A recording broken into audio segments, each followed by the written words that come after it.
বন্ধুরা আমি এখন রাত্রিবেলা কটা বাজে বলো তো? 11টা বাজে। দেখো তোমার দাদা ভাই আসতে এখন দেরি করেছে। ছোট পুজো গেছে, কালকের শেষ হয়েছে না পুজো, নাকি পরশু দিন কালকে শেষ হয়েছে। তো দাদাদের তো কলা বিক্রি হয়েছে।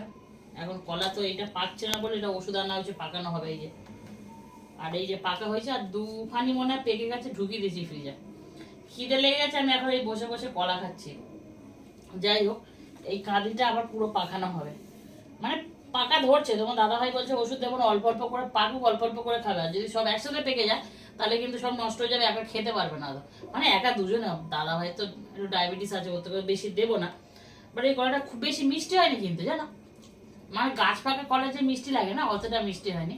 বাট ঠিক আছে, খাওয়া যাবে, খাওয়া যাবে না এমন না, খাওয়া যাবে।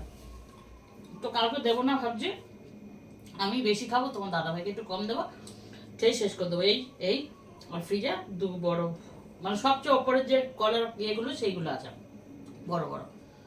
তো তোমাদের যদি লাগে 2-4টে করে তোমরাও এসে নিয়ে যেতে পারো। তো চলো, টাটা।